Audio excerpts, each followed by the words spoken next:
where we celebrate life's precious moments. From the moment you enter our doors, you're met with kindness and care. Our reception area is designed to be more than just a waiting room. It is a place of calm, thoughtfully created to ease the weight of grief. In our private conference room, conversations are guided by empathy. Here, our client experience coordinators sit beside you, not just across the table to help plan a service that truly reflects your loved one's story. Whether it's a traditional farewell or a personalized celebration of life, we take time to understand your wishes and offer thoughtful guidance. At the heart of our organization is a dedicated manager who ensures that everything runs smoothly, from the smallest detail to the final farewell. We understand that choosing a casket or a coffin is a deeply personal decision. In our selection room, we provide a calm, respectful environment where families can take their time and explore options that reflect their loved one's life, beliefs, and preference. Our spacious chapel is where memories are honored and lives are celebrated.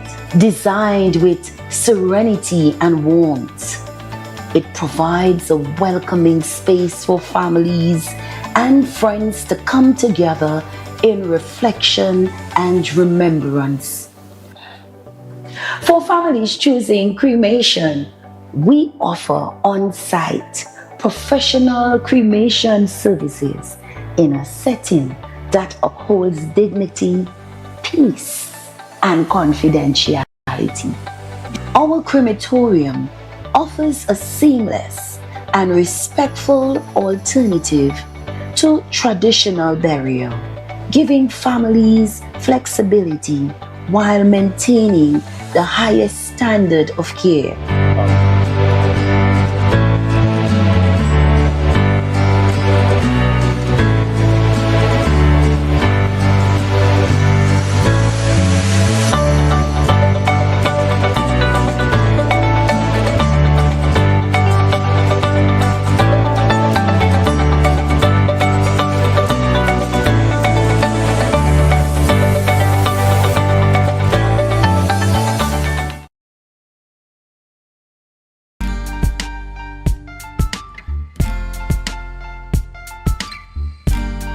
Put a smile on your face when you're moving from place to place. Good morning, good morning, morning, good morning, morning.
put a smile on your face. When you're moving from place to place. Good morning, good morning, morning, good morning, morning.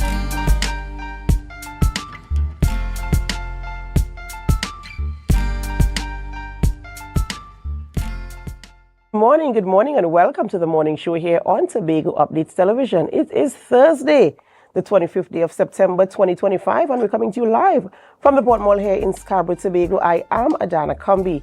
This is the day that the Lord has made, and we will rejoice and be glad in it.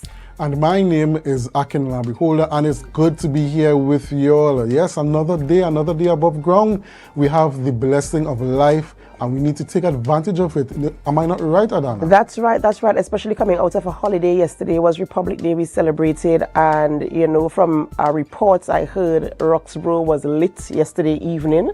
There were many vehicles to and fro in Roxborough yesterday, so I'm sure a lot of people enjoyed the celebration, especially as we didn't have an independence celebration. I was up there last night, Adana, and it was a pretty good show. And the fireworks, we finally got our fireworks for the celebrations. I think they doubled up because the fireworks was actually pretty long last night. And Roxborough, usually the fireworks in Roxborough for Republic Day usually is longer than Independence. Right. I've heard it year after year, so I suppose if you're saying it longer, well, I could just imagine. I wasn't there, but I could just imagine.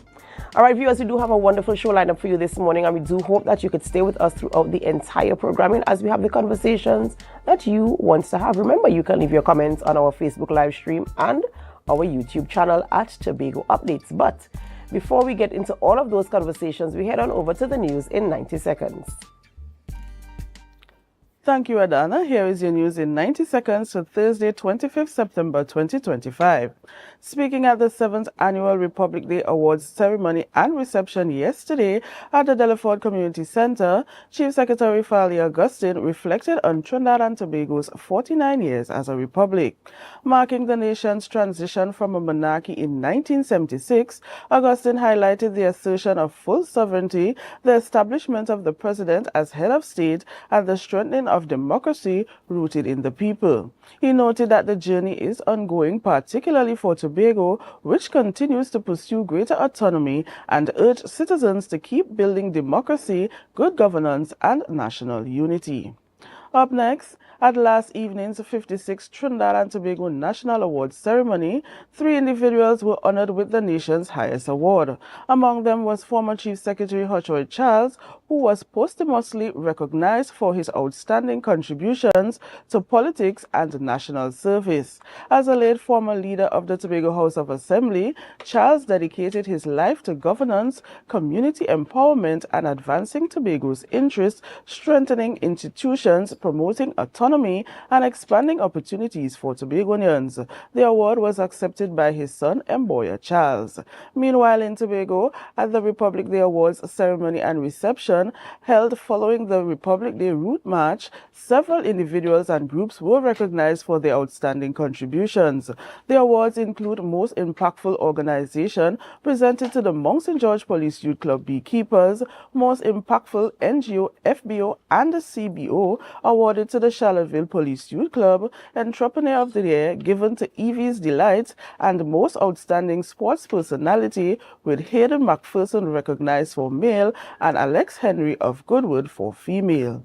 And finally, the Trinidad and Tobago Unified Teachers Association Tobago officer Braden Roberts has reiterated that placing police in schools alone will not solve youth delinquency. Speaking after officers were deployed to Signal Hill and Mason Hall secondary schools, Roberts stressed the need to address underlying issues, including failing students and gaps in resources and support.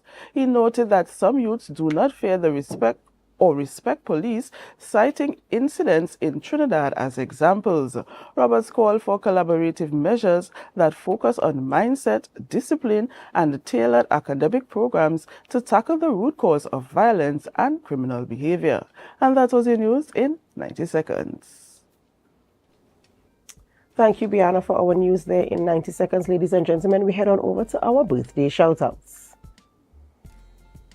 And this morning we start off the celebrations by saying happy birthday to Romathy Kwashi. Romathy Kwashi is celebrating a birthday today, and we do say happy birthday to you. We pray God's blessings upon your life, and we hope that as you enter this new season and this new chapter, that you have an amazing experience and a happy birthday season to you. We carry on the birthday greetings and we say happy birthday to Mr. Andel Guerra. Happy birthday to you, Mr. Guerra. Today is a special day. Today is the day that you entered the earth. God's richest blessings to you. We hope that you spend it with family and friends and you have a good and safe celebration. And we know that your loved ones are going to shower you with all good gifts. Yes, happy birthday to you. And we also say happy birthday to Miss Fanta Carrington. Happy birthday to you, Fanta Carrington. God's richest blessings on your special day. We know that you're going to enjoy it. Your family is going to take good care of you today, and we pray that you take some time off to really reflect on all the blessings in your life, and you really set and chart that way forward for the next upcoming year. Happy birthday to you. And we continue the birthday celebrations by saying happy birthday to Miss Sadesha Thomas. This is my cousin, and she is a sweet, sweet lady. You know, she has some tracks out there, so you should go and listen to her tracks. But today we want to say happy birthday to you, Sadesha. We do pray God's blessings upon your life, and we hope that you have a wonderful, amazing birthday today. Continue making music and continue being the beautiful lady that you are. Happy birthday to you, Sadesha. And finally, we say happy birthday to you, Miss Candice Lyons. Happy birthday to Mrs. Candice Lyons. God's richest blessings on your birthday. I know that Mr. Lyons for sure will treat you very, very, very special today.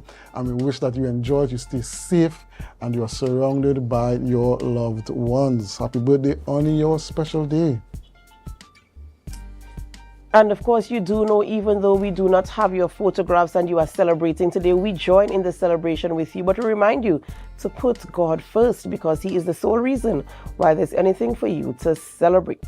All right, we have a lovely show lined up for you this morning, but Akinlabi, we need to know who we're speaking with this morning. Okay, this morning, Adana, we have on the line with us ACP Michael Pierre of the TTPS, as well as Sajna Kadiru, who is an attorney at law, and they'll be talking to us about the Community Justice Clinic. That is going to be an extended interview, so we're going to have them on for 2 segments.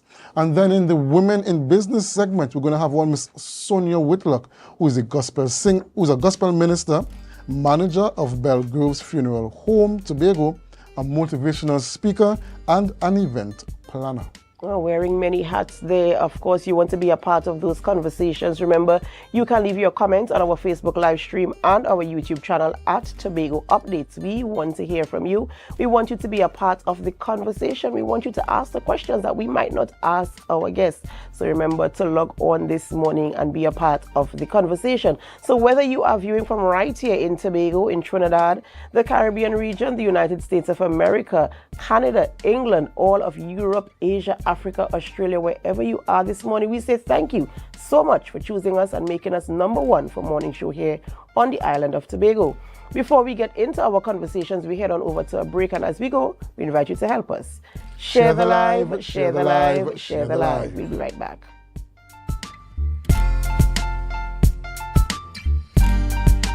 Are you in a dispute with a registered investment service provider of the TTSEC? Or maybe you're the victim of an investment scam? You can lodge a complaint or submit an anonymous tip to the Trinidad and Tobago Securities and Exchange Commission. Download our Investor Protection app or go to ttsec.org.tt to access our complaint form or submit an anonymous tip. Write a clear summary of your complaint. Submit copies of supporting documents along with the originals for verification. Provide a copy of the feedback received from the entity regarding your complaint. All investor complaints or scam reports submitted by the public are acknowledged and reviewed by the TTSEC. Investigations are pursued based on the outcome of the review. Trinidad and Tobago Securities and Exchange Commission, protecting the interests of investors and the public. You invest, we protect. Everyone benefits. You can now get whatever you need whenever you need it anywhere in Tobago with Tobago. Your meals, medication, groceries, and shopping all delivered directly to you. No more hassle, no more stress. Get the Tobago app today on Google Play or Apple App Store. That's TAPPOGO and let us deliver to you. Check our website at www.tapogo.app or call the experts at 494-TOGO and 484-4746. Tobago. Relax. We will get it to you. Tobago's at your service. Quartz is well known as the Caribbean's largest retailer, providing consumers for generations with the very best products to enhance their homes. This year, we bring our expertise to businesses. Quartz Business Solutions will serve small, medium, and large companies with the very best products at the most competitive prices, backed by warranties and after-sales support. Hoteliers, office managers, restaurants, and so many more. Quartz Business Solutions, a brand of the Unicomer Group. Tobago Updates Television recognizes women in business. Every Thursday morning on The Morning Show, we engage with women-owned and operated businesses from right here in Tobago. We'll discover these women, their businesses, what inspired their business, their highs and their lows, and their encouragement to you. Join me, your host, Adana Kambi, this and every Thursday on The Morning Show from 7:40 a.m. as we celebrate and encourage women in business.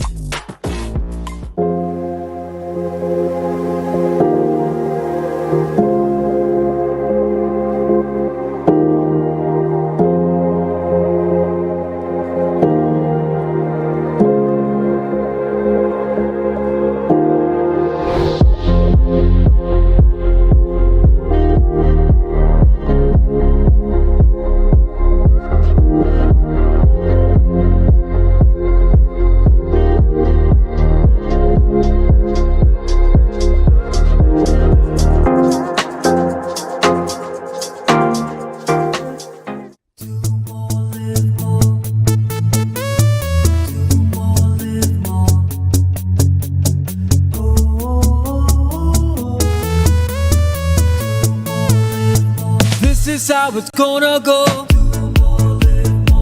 They better look up below, 'cause this is your show, and everybody's gonna know. Say it to them once again. They better look up below. This is your show, and everybody's gonna know. That's how it's gonna go. They better look up below, 'cause this is your show.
So guys, there are some new developments in housing in Tobago. So it's goat racing time.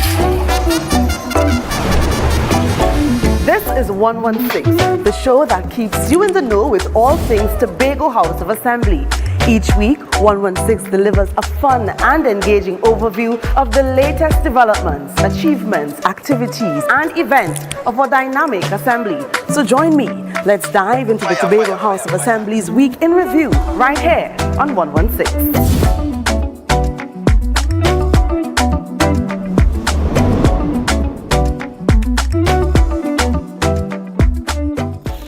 I send in a big, big, big, big dirty bun for you. Better than them. And I have a big, big, big, big dirty plan for you. So you better don't run. Come up on me, say don't run. Good morning, Bacchanal. How do you do? Get very critical. Talk to you, but it's a long road. I'm going on. And I need somebody to my life. I stay strong. Bless me with Juve. Carnival is my time. It's a different type of thing down there. Man, we party till we drop down there. With a lot of pretty girls down there. Down in Tobago. Rise and shine, Tobago. The breakfast vibes you've been waiting for is here. When they wrong, tell you you's a big dancer. It's time for Sun Up Tobago, the ultimate breakfast inclusive pool party that kicks off your carnival in style. We come to take shots.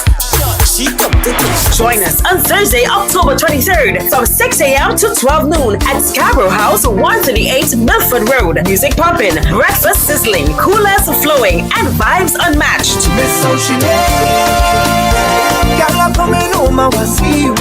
This is where sun, sea, soca, and celebration collides. Get your early bird tickets now at Pablo Supermarkets, Barcode, Lost Restaurant and Launch, Signature Cuts, IslandEtickets.com, and committee members. Don't miss the event where Tobago Carnival truly begins. Sun Up Tobago. Come for the breakfast, stay for the vibe.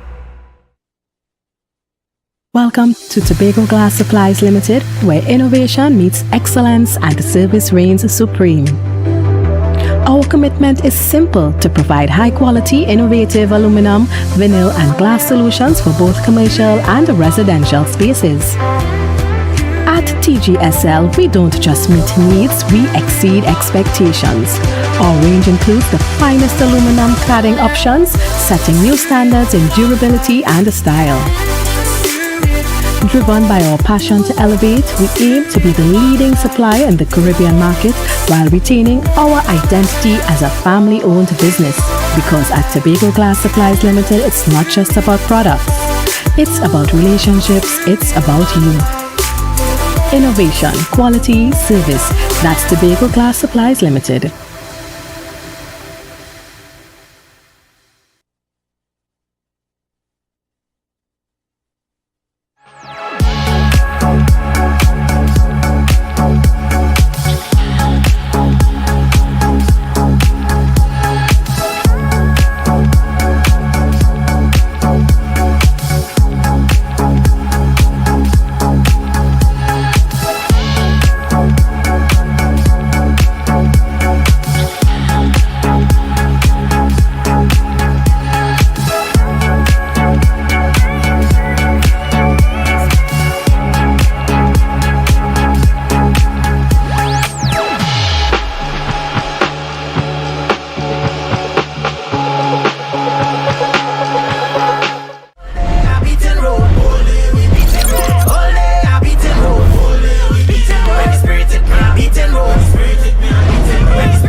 essentially the main catalyst which drove Frenzy Mass. I mean, all of us would have do a lot of things together, and this was just the next step now, evolution. With Lime, with parties, so why don't we take all of that and bring it into Tobago, into a form of mass, where we could go on Gallivant and do the same thing where other people could see what we do it on a bigger stage.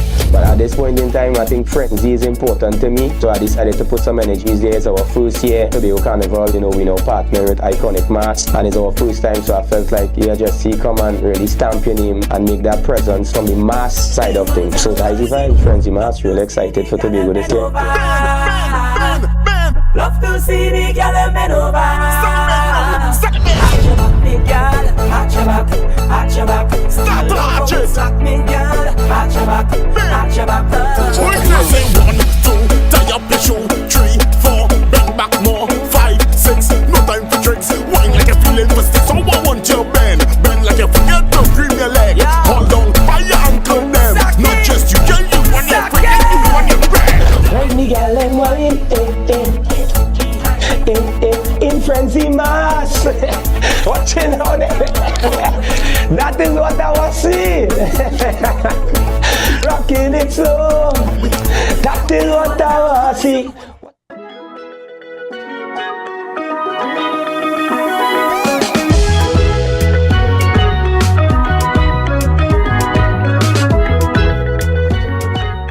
Take your shot with Junior K. Always with the introductions, as you see. And of course, we're on television. Big up to my boy Saki. We just complete. I saw that. So we didn't have a choice. We had to call it. Good. So, Carnival. I say warn them. Hey, I get to know. Baba boy Doran. Me God, we are the last man. Alright, you got a drink, bro? Drinking Liars. Enjoy Take Your Shot on YouTube. Like, subscribe, and share.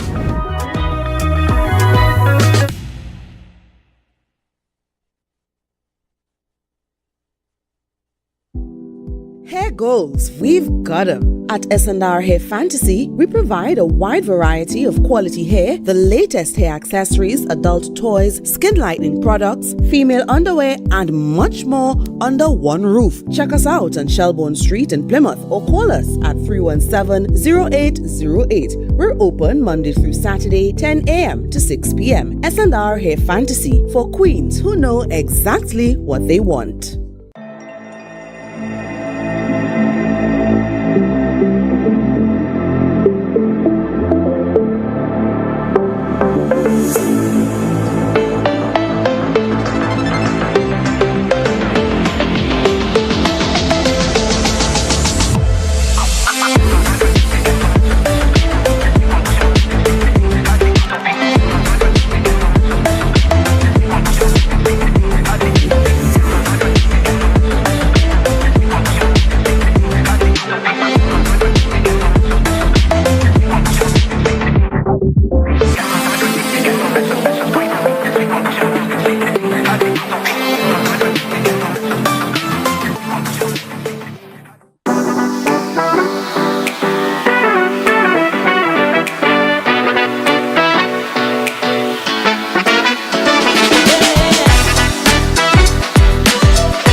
Security Services Company is the most advanced security service in Tobago.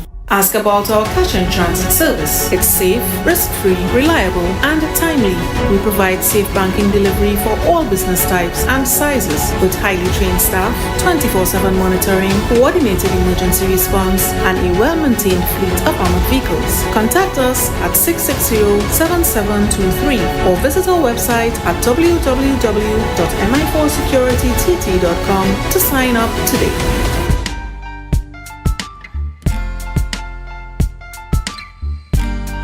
Put a smile on your face when you're moving from place to place. Good morning, good morning, morning, good morning, morning.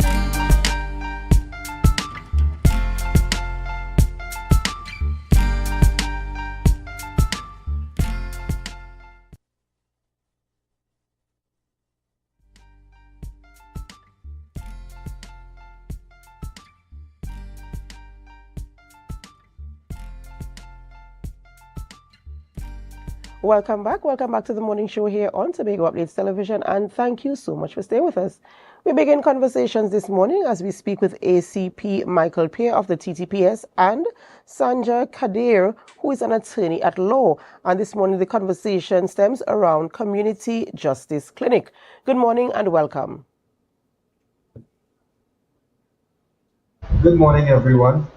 All right, a pleasure having you with us this morning as we speak on a very, very important topic, which of course is partnering with the TTPS in an attempt to, of course, have a handle on crime in our communities across Trinidad and Tobago. So we're going to get straight into the conversation this morning. And my first question to you is, how did this collaborative conversation even begin? Where did the idea come from? Or what was that thing that inspired having this type of conversation? Well, that started in the year 2021. I was the superintendent in charge of the community-oriented policing section. And Ms. Kadir, who is next to me here, she came to me with this great idea. And I will let her explain it to you before I get further into it. I'm smiling because, I did not know ACP Peer at all. And I know he was very hardworking, but a very serious officer. So I went brave during the COVID-19 pandemic. And I said, people were having a hard time affording things in general, given the state of the economy. But I said, what about people who need legal help? People who are in homes. And while some were enjoying the time with their families, some were in toxic environments, just victims of domestic violence, silent treatment, just in a toxic home environment. So I said, how could legal advice be affordable to members of the public? So I went to the community-oriented policing section and requested a meeting with ACP Peer. He was then the superintendent in charge of the community-oriented policing section. And I suggested to him, how about we go into a team of attorneys, go into the communities and give free legal advice at a time when we know the citizens might need the help but can't afford it. And that's how this project was built. So when she came to me, I saw it twofold. Because whilst we would be taking a service to the community and giving them an alternative measure of dealing with matters, I saw this as a crime fighting tool, because we have, lots of domestic violence across Trinidad and Tobago. Many matters are unreported, and those that are reported, in many instances, persons feel that they are not receiving the service that they should receive. So when we look at a clinic, we have persons coming in with their issues and don't have a clue of what they can do to negate or abate their matters. Therefore, the attorneys providing that free service gives the alternative, and the police presence, we are there to treat with matters of any urgency or to ensure that investigations are done with regards to matters being reported as well. And I know you're providing this service, as you mentioned, absolutely free of charge. And you mentioned, of course, persons having challenges in terms of accessing legal advice and support when they're going through situations. What are your primary objectives? I mean, I know you're providing that type of support, but what are the things you want to see coming out of setting up these clinics across communities in Trinidad and Tobago? Okay, so we will look at it twofold.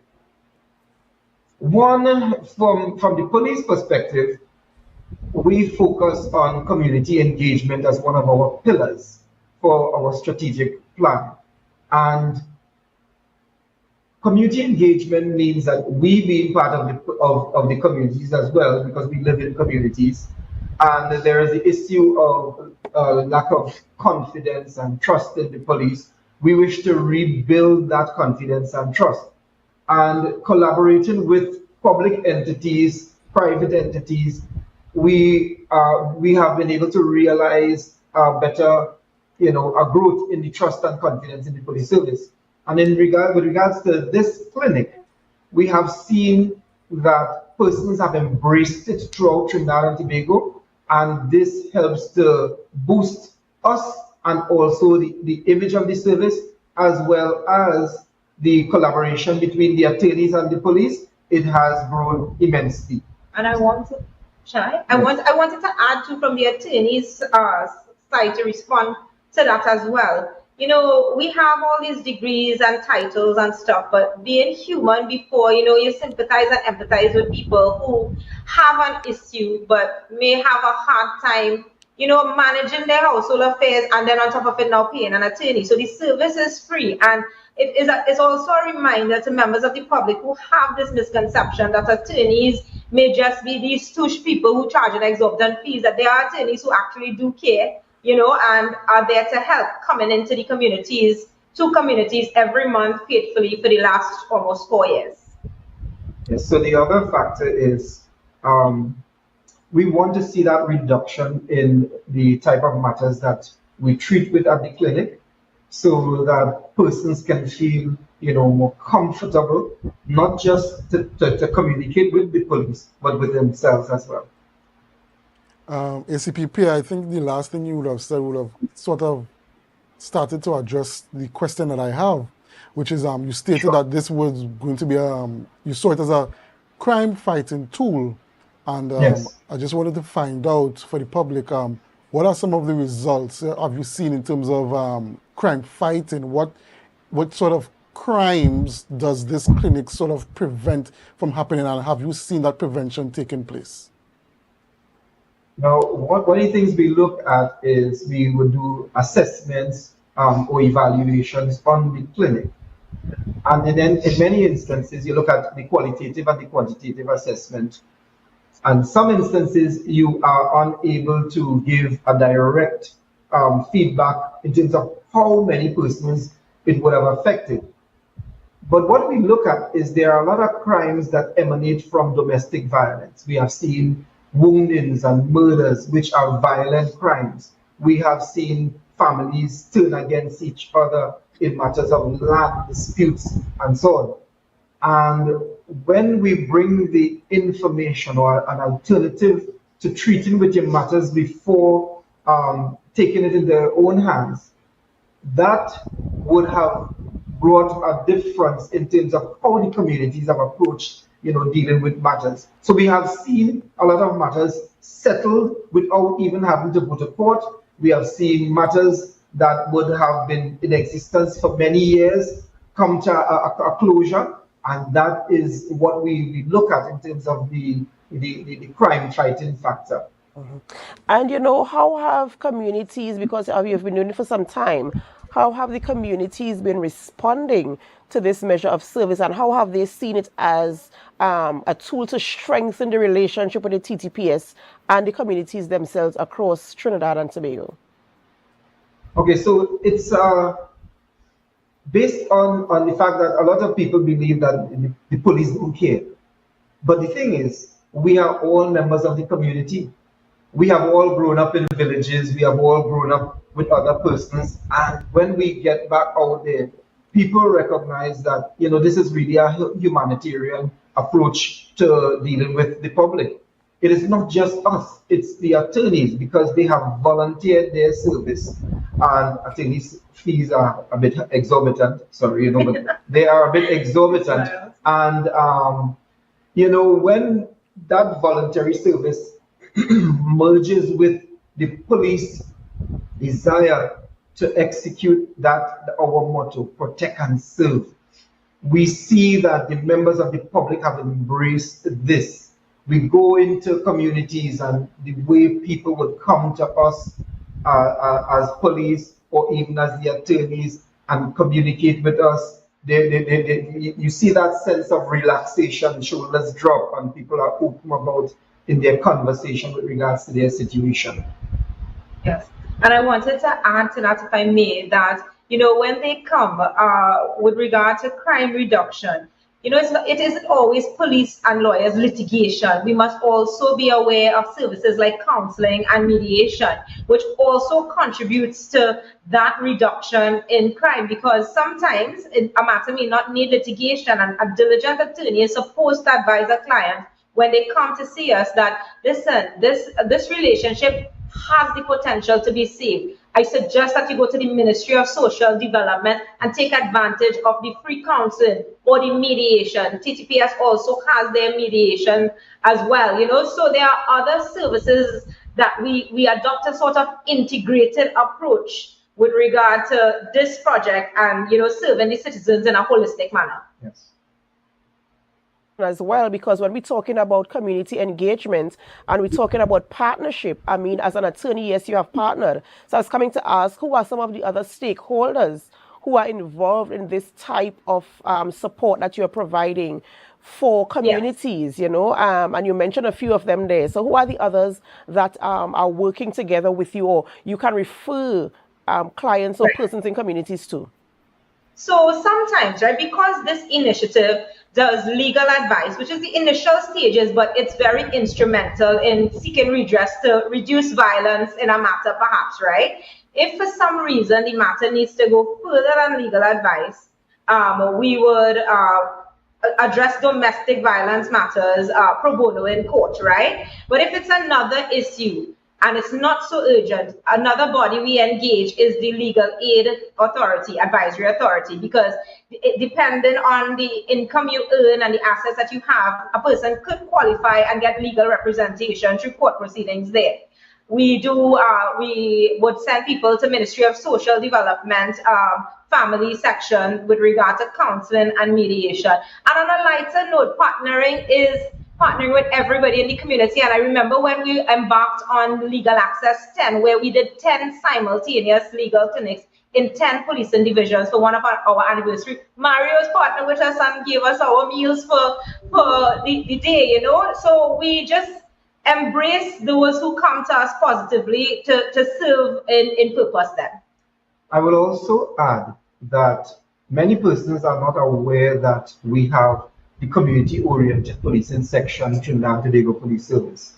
And this is one of the most important sections in any police service, because we're talking about community engagement, community initiatives, the police partnering with the communities, looking at the root causes of crime and situations in the communities, so that we push our community policing initiative through the clinic and other initiatives that we have, so that it's the partnership. It's not just the legal aspect or even the ministries, but we have had the churches, we have had the Ministry of Education partner with us, we have had business persons would have partnered with us to give us a space to have the clinic. Because in the initial stages, the intention was to utilize the youth clubs to do the clinic. But then when we recognized that in some instances, the youth clubs would not have been able to be used, we would have gotten the schools, churches, business halls, and it has been successful.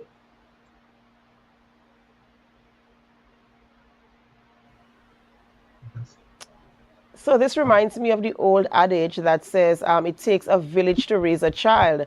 And now we're using the word community, but it basically is the same thing where we're seeing so many people coming together to provide support in challenging times, right? And we must applaud that. And Ms. Kader, you made a reference to the fact that meals were provided. So you're seeing the human nature there and you're seeing relationships being built, you know, as you carry out this service.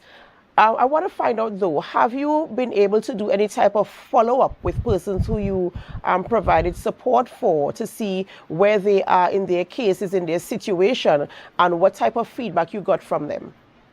Yes.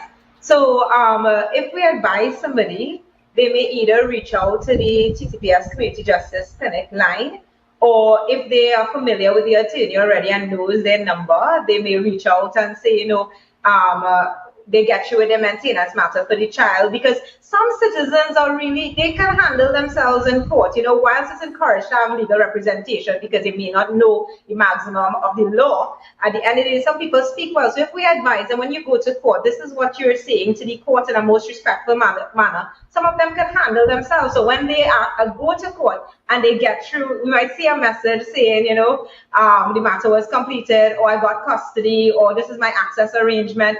Or I've got a protection order, the people who decide, you know, when they can handle their protection order matters, because those we really emphasize on going to court with them.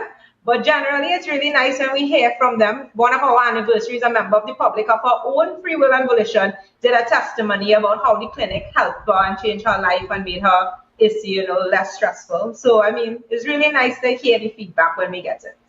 Ms. Kadir is being a bit modest.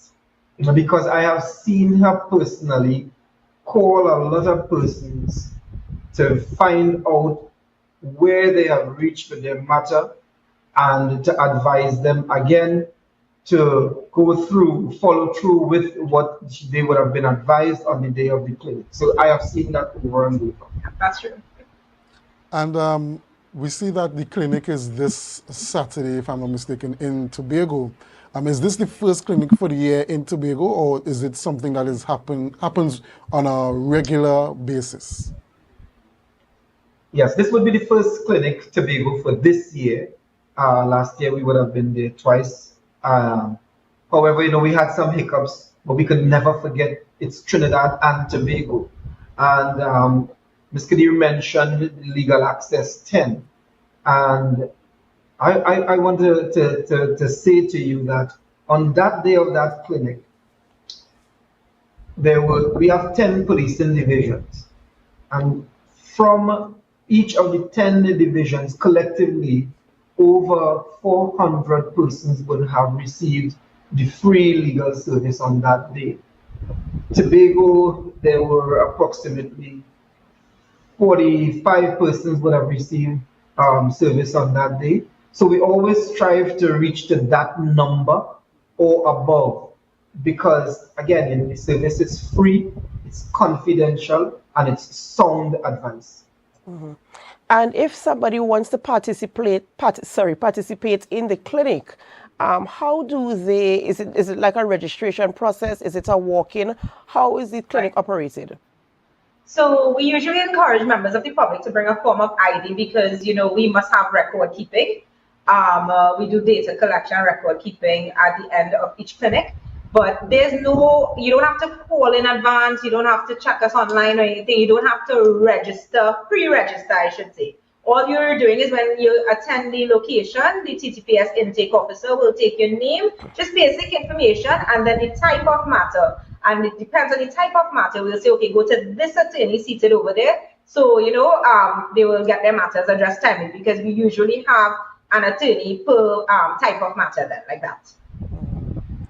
It sounds as if you know, kind of really thought this through in terms of a holistic approach in providing that measure of support. And it's a welcomed idea. And one thing we advocate for here on Tobago Updates Television is that we have to do this together. It's not a me thing, it's not a you thing, it's an our thing. So I love what you just said there. Yes, that is indeed correct. And because you're seeing that, I feel the need to tell you something. Because we must do this together, I want to use this forum to encourage Tobago attorneys to volunteer their time with the project. Reason being is we have a blended team. Yes. But I think our colleagues in Tobago, I definitely have to pinpoint Melissa Melville, an attorney from Tobago who has worked with us from the inception. So we usually go 2 to 3 times for a year. And she has always just faithfully come and helped us out at the clinic. So whilst we encourage members of the public to attend the location, we want to encourage our Tobago attorneys to join the initiative and help us to continue the integrated approach, to help serve the citizenry holistically. Of course, and I endorse that as well. Thank you so very much for the service you're providing. Sorry, go ahead, ACP. Yes, what I was going to say is that Sir Robert Peel, who is considered the father of modern-day policing, he said, the people are the police and the police are the people. And we all come from communities. And you said it soundly in the very beginning when you reminded me of the old adage, it takes a village to raise a child. And we're at that place in Trinidad and Tobago where if we do not collaborate from all different entities to start raising our children to become model citizens and being law-abiding, then we would all fail. So we need to come together, as you said, and do this. Absolutely. ACP, as you mentioned, collaborating and partnerships, has there been any approach by the private sector in Tobago to partner or to collaborate with you all when your clinics come to the island?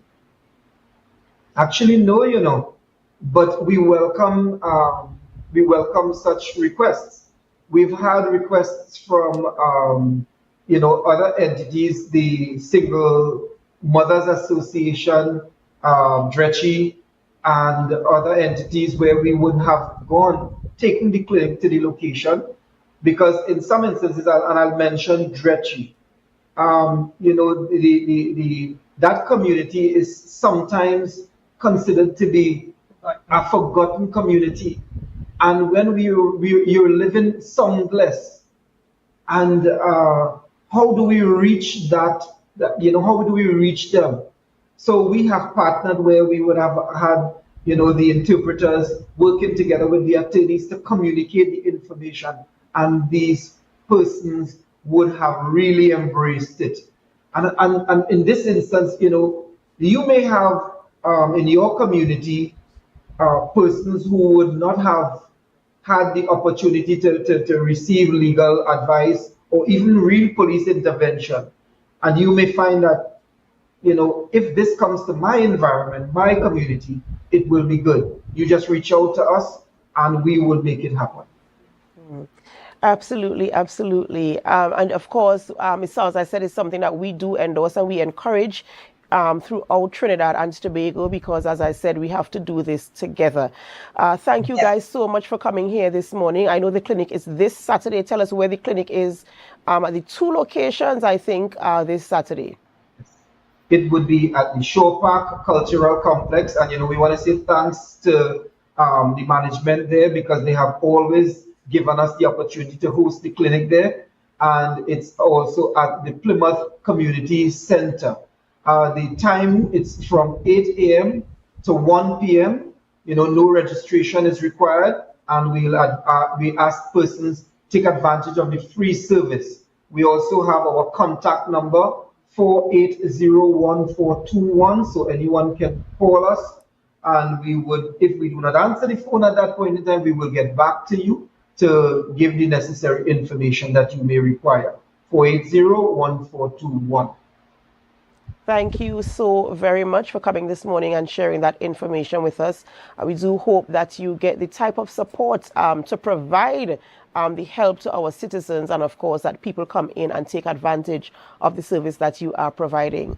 Ladies and gentlemen, we've been speaking with ACP Mitchell Pierre and Sandra Kadir, who's an attorney at law, talking about community justice clinic taking place this weekend here on the island of Tobago. Take advantage of the services that are being provided, and of course, if you are able to provide help, you can also do that. Ladies and gentlemen, we have to go for a short break before we continue conversations here in studio.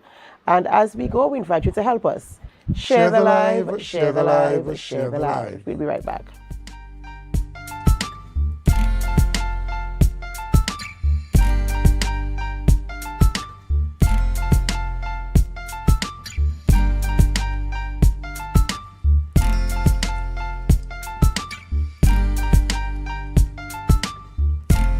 Are you in a dispute with a registered investment service provider of the TTSEC? Or maybe you're the victim of an investment scam? You can lodge a complaint or submit an anonymous tip to the Trinidad and Tobago Securities and Exchange Commission. Download our Investor Protection app or go to ttsec.org.tt to access our complaint form or submit an anonymous tip. Write a clear summary of your complaint. Submit copies of supporting documents along with the originals for verification. Provide a copy of the feedback received from the entity regarding your complaint. All investor complaints or scam reports submitted by the public are acknowledged and reviewed by the TTSEC. Investigations are pursued based on the outcome of the review. Trinidad and Tobago Securities and Exchange Commission, protecting the interests of investors and the public. You invest, we protect. Everyone benefits.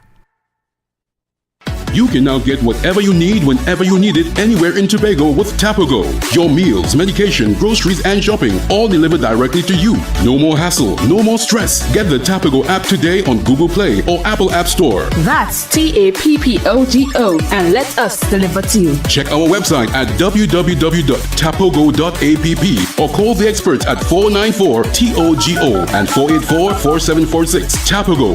Relax. We will get it to you. Tobago's at your service. Quartz is well known as the Caribbean's largest retailer, providing consumers for generations with the very best products to enhance their homes. This year, we bring our expertise to businesses. Quartz Business Solutions will serve small, medium, and large companies with the very best products at the most competitive prices, backed by warranties and after-sales support. Hoteliers, office managers, restaurants, and so many more. Quartz Business Solutions, a brand of the Unicomer Group. Tobago Updates Television recognizes women in business. Every Thursday morning on The Morning Show, we engage with women-owned and operated businesses from right here in Tobago. We'll discover these women, their businesses, what inspired their business, their highs and their lows, and their encouragement to you. Join me, your host, Adana Kambi, this and every Thursday on The Morning Show from 7:40 a.m. as we celebrate and encourage women in business.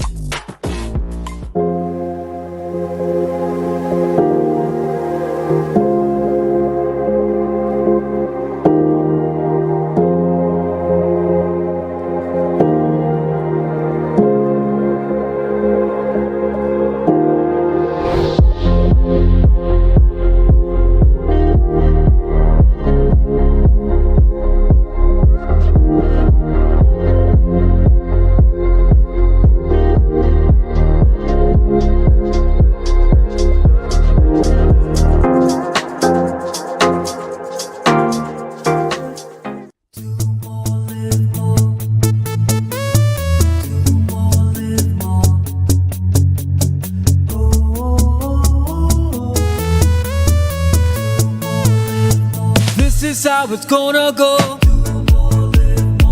They better look up below, 'cause this is your show, and everybody's gonna know. Say it to them once again. They better look up below. This is your show, and everybody's gonna know. That's how it's gonna go. They better look up below, 'cause this is your show. Welcome to Tobago Glass Supplies Limited, where innovation meets excellence and service reigns supreme. Our commitment is simple: to provide high-quality, innovative aluminum, vinyl, and glass solutions for both commercial and residential spaces. At TGSL, we don't just meet needs, we exceed expectations. Our range includes the finest aluminum cladding options, setting new standards in durability and style. Driven by our passion to elevate, we aim to be the leading supplier in the Caribbean market while retaining our identity as a family-owned business. Because at Tobago Glass Supplies Limited, it's not just about products. It's about relationships, it's about you. Innovation, quality, service. That's Tobago Glass Supplies Limited.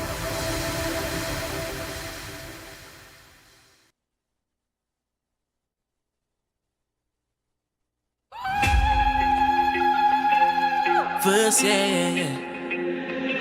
Let me take you to a place I know, full of magic, full of calypso. Plenty woman, nice and beautiful. This is mass, this is mass. Look the truck, them line up on the road. Holy masquerade, that's all I road. This is who we are, it's all we know. Is mass, this is mass. Come everybody, let me jump and wave and show them we alive. Come everybody, let we fetch right now, cause we in paradise. Come let we start it, come let we go. I feel the fire, it's in my soul. This soca power. Welcome back, viewers. Welcome back to the Tobago Update Morning Show. And we have a little change in our programming. Yes, in studio we have with us the man from Roxborough, Jaheim Verse Thomas. Yes, Jaheim Verse Thomas is the reigning champion of Soca Titans, and he's in studio with us this morning for a new single release called Paradise. Good morning and welcome, sir. Pleasant morning for me on Tobago Updates this morning. Tobago, Trinidad by extension, and the world by large. Thanks for having me this morning on the morning show. So you have this new single releasing called Paradise. Yes. And this is your third release for the season. Fifth, actually. This is your fifth release for the season. Fourth. Yeah. Your fourth one. Yeah. You have one more to come. Yeah. Okay, so tell us about Paradise, what the song is about, what was the motivation for the creation of the song? Right, so this song was written by myself and Tristan Andrews, a close friend from Trinidad, produced by Kyle Phillips, which is Bad John Republic. So one day I was home, and actually when I went down for the Ultimate Soca Champion, right, in Trinidad, you know, the same Tristan Andrews guy and Kyle Phillips saw how I performed and saw the talent I have and said, this youth man different, and reached out to me in this semi-finals actually, and said, Verse, I want to work with you, right? So I was home, you know, and the same Tristan Andrews guy, he actually wrote Carnival Tabanca, that is our second release I released for the season. He reached out to me and he said, Verse, I had this rhythm here, listen it, vibes it, and see what I could do on it. And from the moment I heard that rhythm, I said, yeah, this is it. So I went down in the studio and we start vibing. I said, I want this song to be based on Tobago because this is Paradise, you know, based on Tobago. And we start writing, building, and have a bump for today. Okay, and you say you're working with Bad John Republic. Yes. That is a big name in soca music. That's a big producer in soca music. Yes. So you're really seeing the growth in your career from where you started to where you are now. Yes. The kind of connections you could make. What was it like working with such a huge producer? Yes. First, it was really mind blowing and shocking when he actually came to me in the semi-final, because I mean it's Bad John, it's Kyle. You know, so I was like, wow, look where I'm at for today. You know, Kyle wanting to work with me. So it was a great feeling, and I really appreciated that he saw the talent in me and wanted to work with me. Now, we know that you really cement yourself in Tobago last year with the Soca Titans victory. Yes. And you did pretty well this year for the National Carnival in the Soca Champions Youth category. Thank you were very coming much. Up second. What do you see yourself doing this year for October Carnival and even going beyond for National Carnival in 2026? Yes, so actually, how I came first last in the Soca Titans, I'm going back to defend my crown.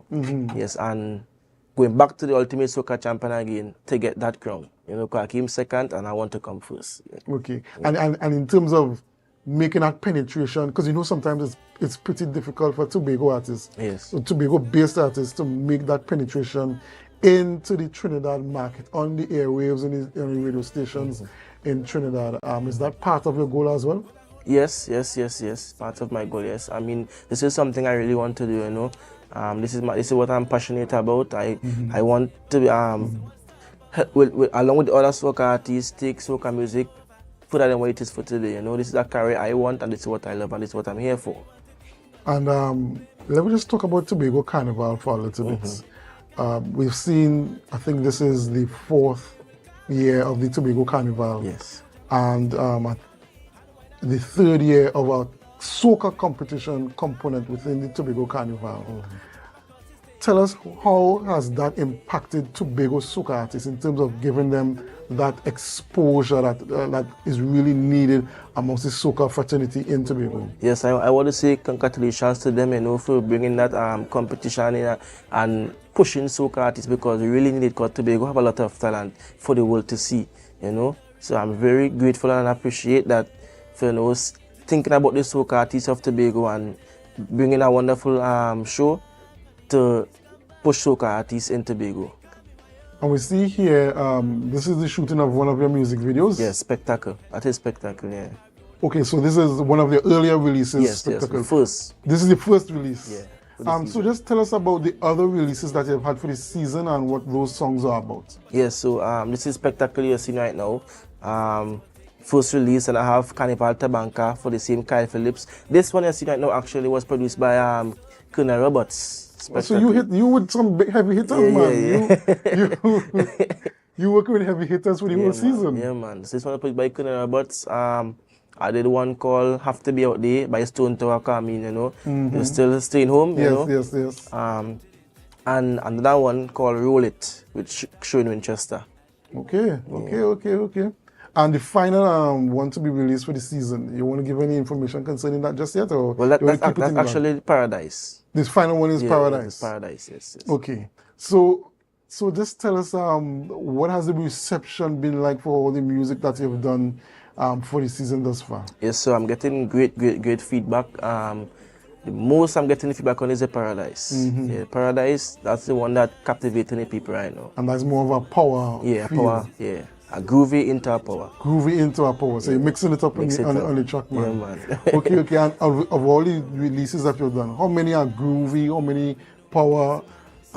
Only one power, and all the other fours are groovy. Yeah. Okay, because I know you started off, I guess you could say you started off a bit groovy and that kind of thing, but you've been delving in the into the power category. Yes. And this year, this is the most amount of songs you've released for a season? Yes, most, yes. Okay, and tell us why it is you thought it necessary to expand the amount of offerings? Yes, because, I mean, I have to stay relevant, you know. I can't just release one song, you know. Never know what the future could take and what the future could hold. So I decided to release 5 tracks, you know, to stay relevant.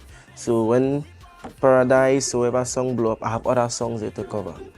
And if persons want to follow Verse for the season, for the October Carnival season, where can they see Verse performing? Yes, so I was just recently booked for Dream, that's on the 4th of October, at Shaw Park, Azuri, Northside, Total Local, and more to come. And obviously Soca Titans. Okay. And for persons that want to find your music, how could they find your music? Yes, so I'm on all social media platforms, Spotify, Apple Music, at Verse with 2 R's, VERRSE. Just look up Verse, Paradise, Have to Be Out There, Carnival Tabanca, Spectacle. You must see my songs on Spotify and on YouTube as well? Yes, YouTube, and all social media platforms. And all radio stations have all your music? Of course. All right, well, just give us one last outro. You can sing a little something from the song for us if you want, a little something from the Paradise. Let me take you to a place I know, full of magic, full of calypso. Plenty woman, nice and beautiful. This is mass. Look the truck, them line upon the road. All the masqueraders all. This is who we are, is all we know. Is mass. This is mass. Whoa. Come everybody, let we jump and wave and show them we alive. Come let we party, let we fet right now cause we in paradise. Come let we start it, come let we go. I feel the fire, it in my soul. The soca powers taking control, it taking control. And now we ready to mash up the road, flatten the road. Yeah man. Come out in the Soca Titans, you can see me. More pressure in the Soca Titans, more heat, more fire in the Soca Titans. Yeah, man. That will be happening next month for October Carnival. Verse, good to have you here. We wish you all the best for the future, for this season. Wish you all the success, and we hope that you continue to grow over the years as you stay in the industry. Of course. Thank you very much, and thanks for having me this morning, man. Ladies and gentlemen, viewers, unfortunately, we have come to the end of the Tobago Updates Morning Show, but our programming continues. Up next, we have GMT with Chanel Felix. So do us a favor. Share the live, share the live, share the live. GMT is up next. Let me take you to a place I know, full of magic, full of calypso. Plenty woman, nice and beautiful. This is mass, this is mass. Look the chalk, them line up on the road. Holy masquerade, that's all I wrote. This is who we are, it's all we know. Is mass, this is mass. Come everybody, let me jump and wave and show them we alive. Come everybody, let we fight right now, cause we in paradise. Come let we start it, come let we go. I feel the fire, hitting my soul. The soca powers, taking control. It's taking control, now we ready to mash up the road. Jump up, fight to the road. Tear up the road. The Tobago Day Awards 2025 are here. Celebrating excellence, dedication, and the people and organizations making a lasting impact on our island and its diaspora. From the Medal of Honor to the Diaspora Award, this is your chance to nominate those whose service, leadership, and achievements deserve the spotlight. Nominations close on September 30th, 2025. And remember, only online submissions will be accepted. Visit www.tha.gov.tt to submit your nomination today. Let's celebrate our Tobago Trailblazers together.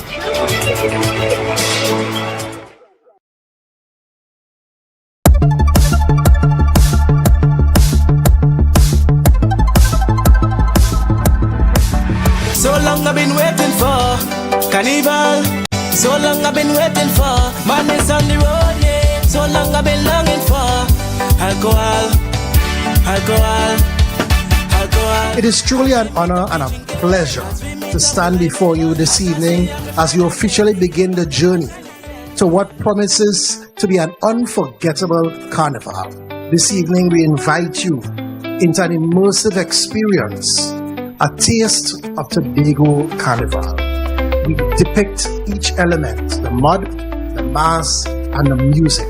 In just 3 short years, Tobago October Carnival has grown from a fledgling idea into a signature event on the Caribbean calendar. Since its inception, October Carnival has generated tens of millions of dollars in visitor spend, bringing real returns to our hotels, guest houses, restaurants, taxi drivers, artisans, designers, and the many small businesses that fuel Tobago's economy. This festival has not only entertained, it has empowered, it has employed, and it has enriched. So long I've been waiting for madness on the road. So long I've been, so long I've been. 1, 2, start to jump. As we meet the bridge, as we meet the bridge, and Sassy and Phil and then big bacchanal. You give me some money, yeah. You give me some money. One night now, give me some money, great for. I really need you too, yeah. I really wanna feel it now. So let me have my way now. You know what I go wanna leave, cause I'm so say yeah. Tell them, cause I really feel a vibe. Set the right down and nobody likes it. And it's on a thing like yo. Nothing and nobody like. I am a backpack and ready.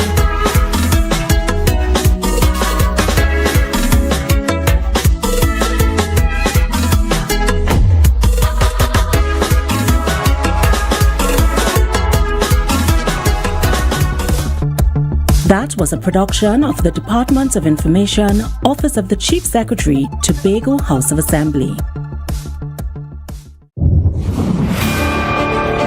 The Tobago Day Awards 2025 are here. Celebrating excellence, dedication, and the people and organizations making a lasting impact on our island and its diaspora. From the Medal of Honor to the Diaspora Award, this is your chance to nominate those whose service, leadership, and achievements deserve the spotlight. Nominations close on September 30th, 2025. And remember, only online submissions will be accepted. Visit www.tha.gov.tt to submit your nomination today. Let's celebrate our Tobago Trailblazers together.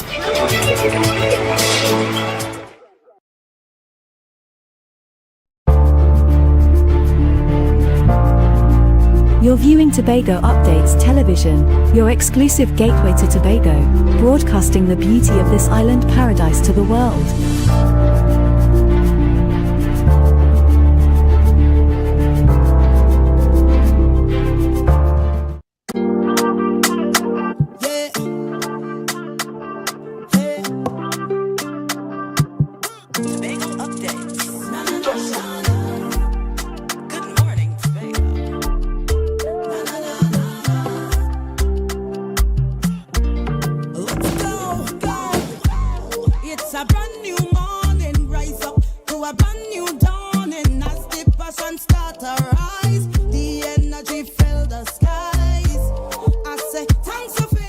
Good morning and welcome back to Good Morning Tobago right here on Tobago Updates. I am your host, Chanel Felix. Guys, and you know, whenever you see me sitting here, it's because we're about to have those conversations that you want to have while I ask those questions that you want asked. But before we get into this morning's interesting topics and conversations, let's have our news in 90 seconds. Speaking at the 7th Annual Republic Day Awards ceremony and reception yesterday at the Dallaford Community Center, Chief Secretary Farley Augustine reflected on Trinidad and Tobago's 49 years as a republic, marking the nation's transition from a monarchy in 1976. Augustine highlighted the assertion of full sovereignty, the establishment of the president as head of state, and the strengthening of democracy rooted in the people. He noted that the journey is ongoing, particularly in Tobago, which continues to pursue greater autonomy and urges citizens to keep building democracy, good governance, and national unity.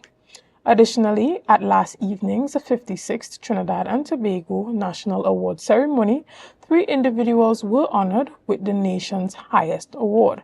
Among them was former Chief Secretary Ho Choi Charles, who was given or recognized for his outstanding contributions to politics and national service.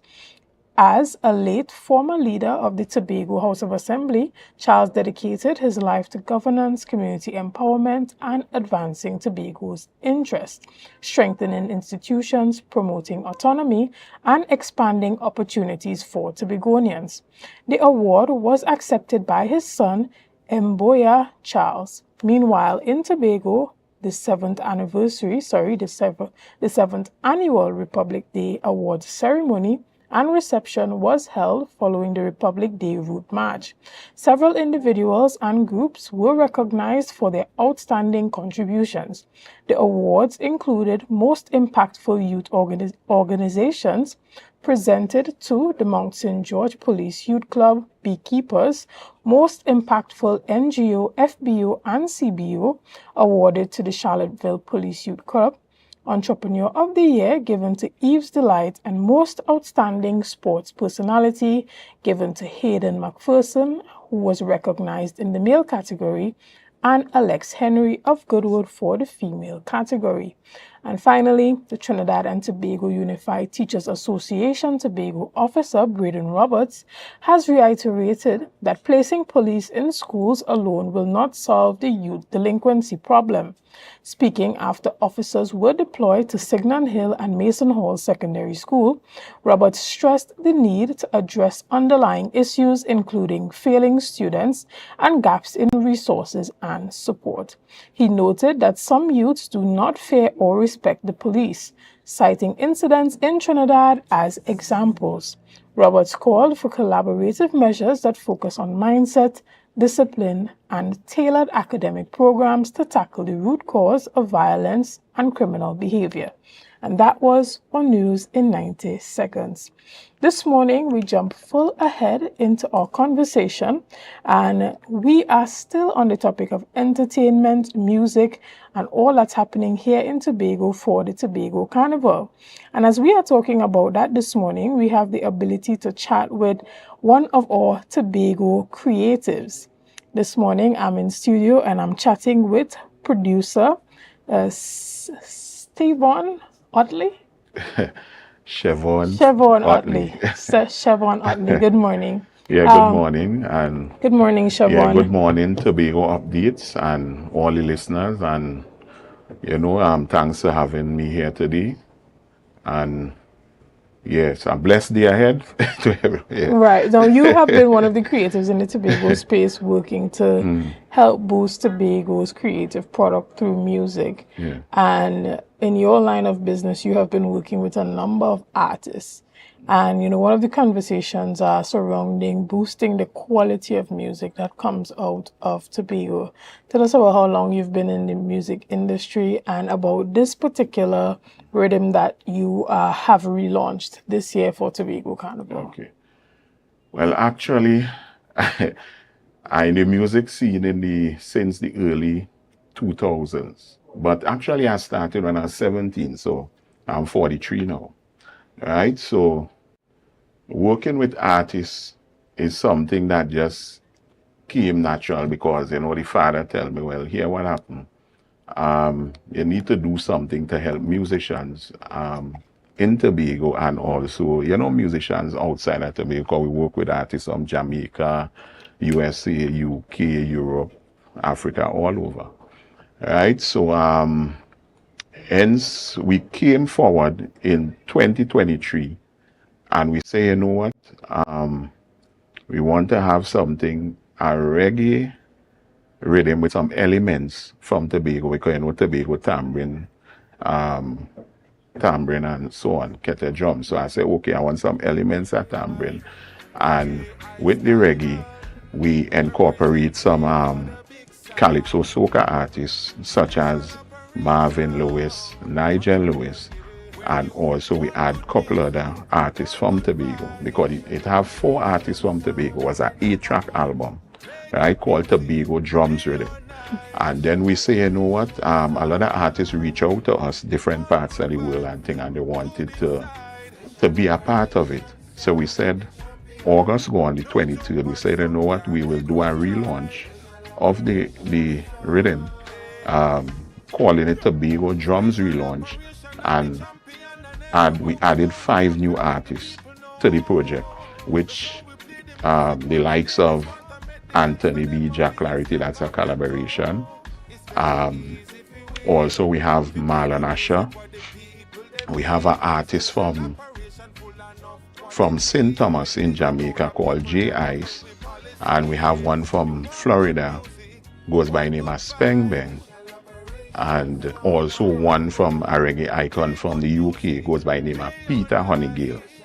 Right? I don't know if you know a track he sang, you will be familiar with that, Evergreen. That's a love, he sing, a lot of love. Probably. Yes. Right? So he's a very popular Right. And persons often say that, especially when it comes to artistry and things that are related to talent, it's usually difficult for the people that are in close proximity to you to first see your talent or even appreciate it. Do you find that you tend to receive more support from persons outside of Trinidad and Tobago, and then the support comes locally after people see that there is that global recognition for your talent and what you're doing? Yeah.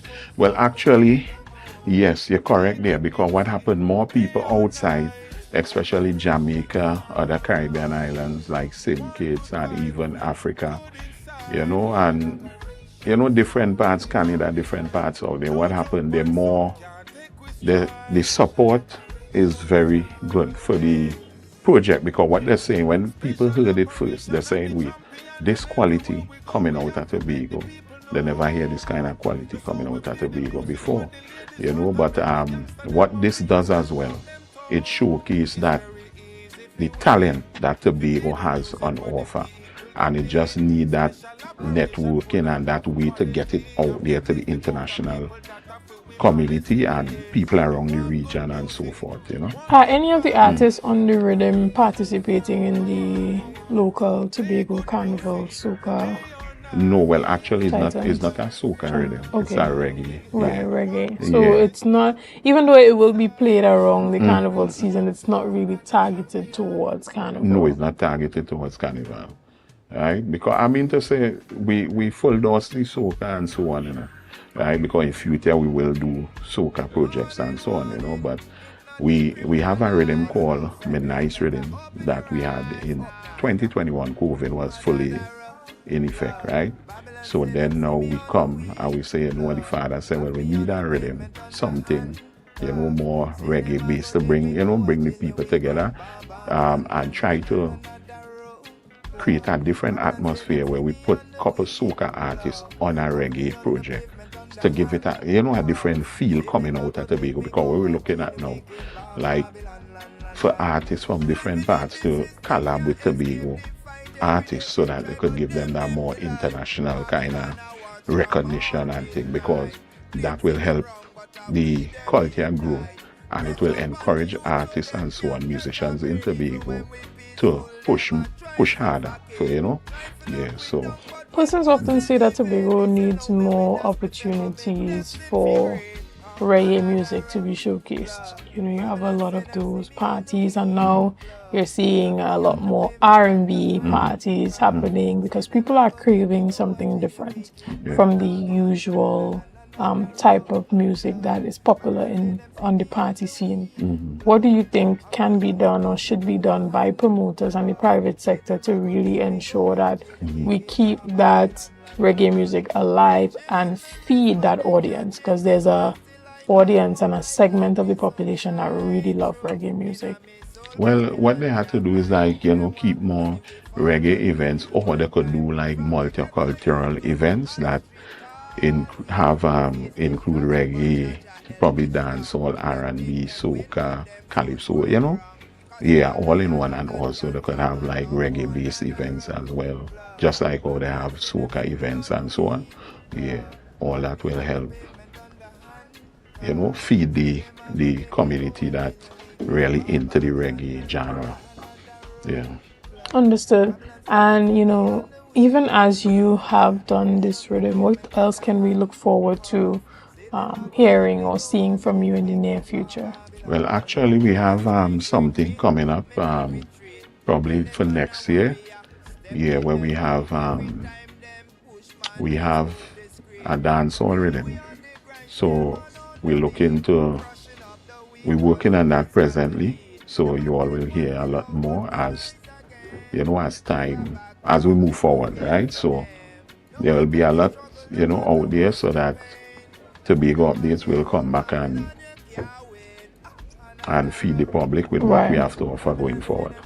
Yeah. Right. And, you know, you did say that this particular rhythm, this one is the Tobago drums. Yeah, drums. Rhythm. Yeah, so, and the new addition, call it Tobago Drums Relaunch, you know, so, and it has a nice addition, as we mentioned before, 5 new artists on it as well, so it's, This you is know, the it's one that you strengthened the want project. persons to look out for and to go out and support. Where can they access the full catalog of this music? Well, actually, you could go to SOS Music Label website, which is sosmusiclabel.com, and all the information will be there, even the links to the stores like Apple, Amazon, iTunes, Spotify, AudioMac, and other streaming platforms. And also it have a nice mixtape on YouTube as well, right? It's called the DJ Longboy Tobago Drums Relaunch Mixtape 2025. Excellent. Well, we look forward to hearing more stuff from you and seeing you work with a lot more artists doing different things and, you know, going to the highest of heights, wherever you want to go with it. and whatever you deem to be success, that you might achieve that. We want to thank you so much for being here this morning and coming and sharing the music with us. Is there anything that you want to tell the people before we leave this morning? Yeah, well, actually, we'll continue to work with more and more artists from Tobago as we go along, and incorporate them with other acts from different parts of the world, to give that different feel, and so that the world will continue to hear and see what Tobago have to offer. Excellent. Which is most important, So, Siobhan, we want to thank you so much for being here this morning and for sharing your music with us. Guys, we're going to take a quick break right here, and we'll be back with much more right after this. See you soon. Okay, thank you. Said them no powder and them no nurse. Almighty God we put first. The Most High God bless me, so nobody can curse me. Me only fear God alone, God alone. That's why me trod alone. The Most High God bless me, so nobody can curse me. Me not care about bad cologne, bang a phone. Me praise the King pon the throne.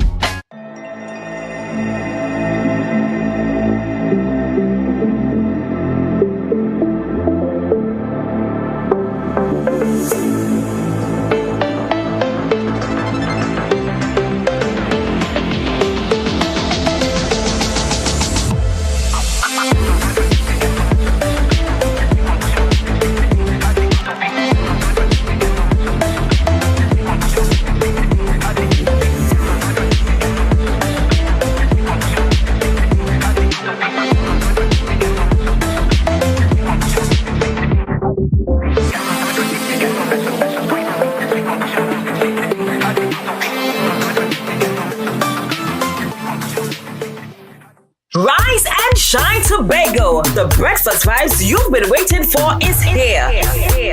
When you rum, tell you you's a big dancer. It's time for Sun Up Tobago, the ultimate breakfast inclusive pool party that kicks off your carnival in style.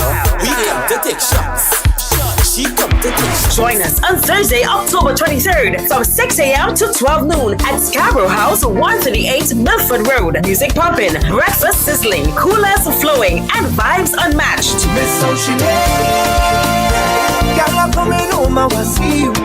This is where sun, sea, soca, and celebration collides. Get your early bird tickets now at Pablo Supermarkets, Barcode, Lost Restaurant and Launch, Signature Cuts, IslandEtickets.com, and committee members. Don't miss the event where Tobago Carnival truly begins. Sun Up Tobago. Come for the breakfast, stay for the vibe.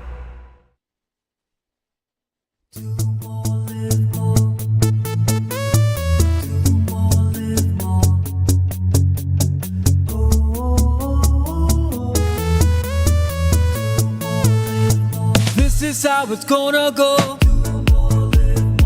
They better look up below, 'cause this is your show, and everybody's gonna know. Say it to them once again. They better look up below. This is your show, and everybody's gonna know. That's how it's gonna go. They better look up below, 'cause this is your show. It's a different type of thing down there. And we party till we drop down there. With a lot of pretty girls down there. Down in Tobago.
welcome back to Good Morning Tobago right here on Tobago Updates. I am your host, Chanel Felix. This morning we continue our conversations and I am chatting with Liaison Coordinator in the Prime Minister's Office, Mr. Ashwood Jack. Good morning and welcome. Good morning, Chanel. Good morning, Tobago, and everyone else viewing on the World Wide Web. That was a low one, Chanel. Is it because, I mean, I should have said newly minted, right? Or you could have just said Ashwood Jack. All right. Well, we know that you have recently been positioned in the office of the Prime Minister here in Tobago, doing that work as the coordinator. We know that you have unofficially, held that position for a while with your relationship to the Prime Minister, but now it's official. Tell us about what that looks like. Well, the intention is to create a very close collaboration between the Tobago House of Assembly and the central government, so that things don't get caught in the pipeline, and so it's easy to get stuff move along and stuff like that. And it's not as new as some people think. It's new in the media. It's 3 months old. It's 3 months old. So, the intention is really to work closely with both administrations, both in Tobago and in Trinidad, so that we can have some things move along here in Tobago. And there are a number of stuff that we have discovered, that there are some lands in Tobago that have been acquired forever and that but have not had a Section 5. There are some things that mean that you really don't own the land, you have the authority to enter but not to lease, to do anything. So all those little things that we try to sort out. The issue of the Marine Park and the Marine Park Bill, all those things have been stuck in the logjam for years. And so the intention is to help to clean those up, And so are you working closely with the MPs for Tobago East and Tobago West the as well? MPs, Tobago East with the Tobago House of Assembly. We try to collaborate as much as is possible to get those things done. Okay, but although there's greater level of collaboration, there seems to be a reduced level of efficiency, because there's a system in place where files are going from CAST, because there isn't a Tobago-based minister in the Ministry of the Office of the Prime Minister. Files have to be taken manually from the office to Port of Spain at the Office of the Prime Minister to get approved. We saw the effects of that recently when the Republic Day march was announced not to be because there wasn't approval. No. So how is there greater collaboration? Is it better for Tobago, or is Tobago in a worse position? Let me back up a bit. I would prefer not to deal with the Republic Day stuff because all the information is not out. Okay. All the information is not out, and I think it will be unfair to some people to deal with this matter in the public space. But all that glitters is not gold, right? 1, 2, the issue of efficiency has a lot to do with collaboration. If people work closely together, if people understand everybody's role, but it's early days yet, so I don't want to say anything. The issue of a minister in Tobago is not something that maybe it might be in some ways the best thing to do, but would you really want to do that when you want to move to a place of autonomy? Because what you're really trying to do is to have more and more things come to the way of the Tobago House of Assembly. As a proponent for autonomy for Tobago, I would be one of the first persons to fight against any government that wants to monopolize by what happens in Tobago.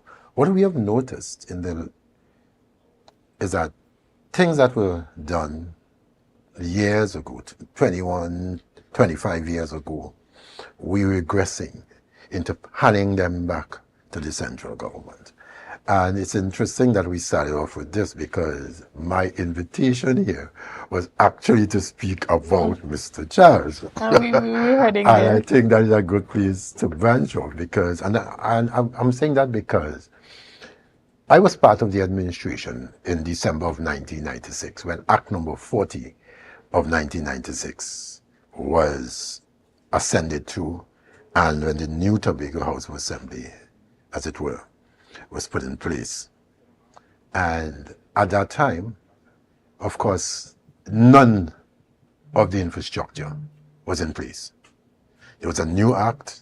There was nothing like administrators, nothing like advisors, very few contract people in the whole of the assembly. So everything was a public service base and that kind of stuff. And when you look at how the act was written, the act looked at those shortfalls and it took into consideration what was required. For example, it spoke about the financial rules. And those financial rules were prepared by Mr. Charles within 3 months and sent to Trinidad. We are 29 years down the road. Tobago still doesn't have its own financial rules that are separate and apart from what happens in Trinidad, or it has a unique space, although the Act spoke to how that must be done. And that's one of the things about Mr. Charles.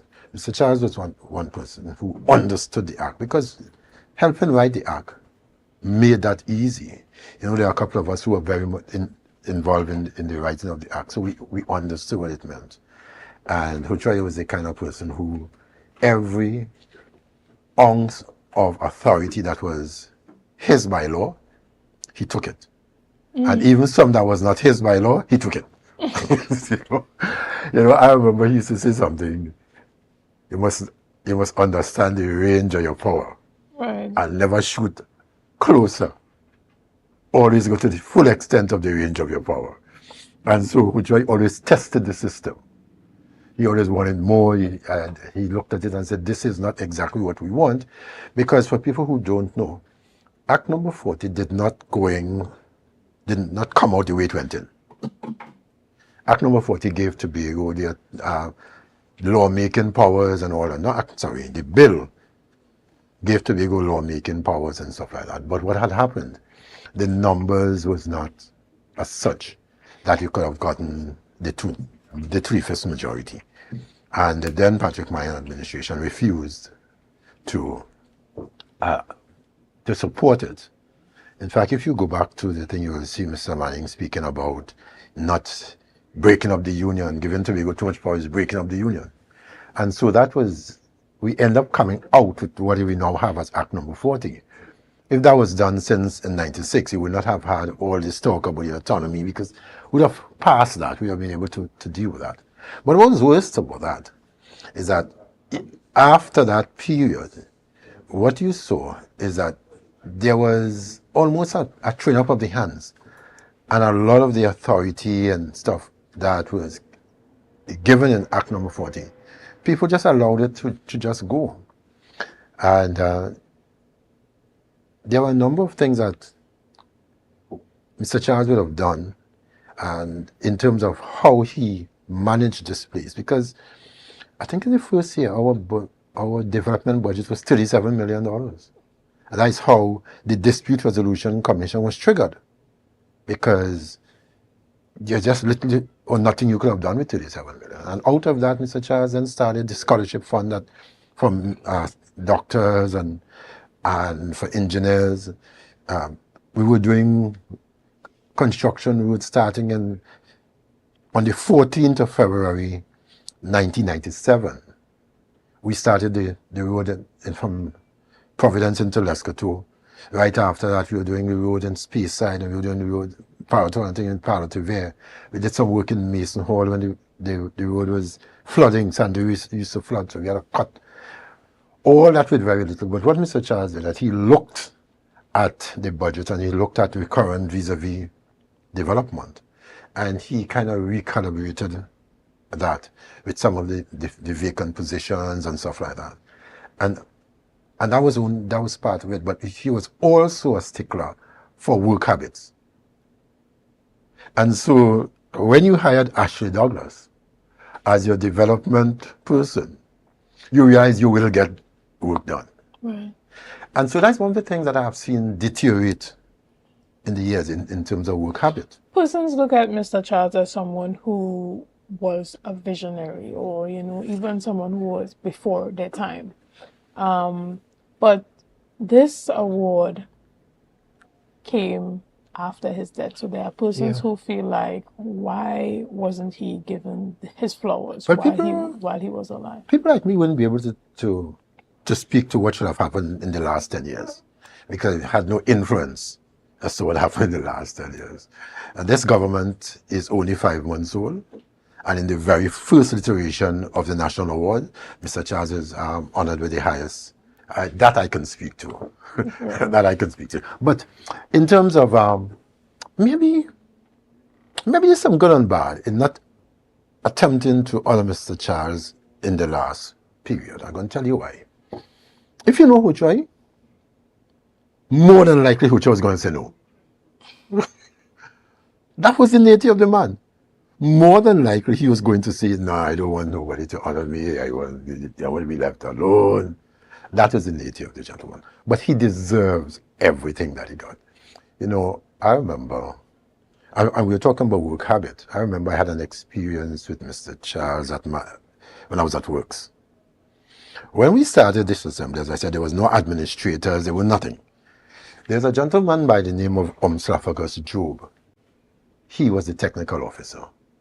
I was there.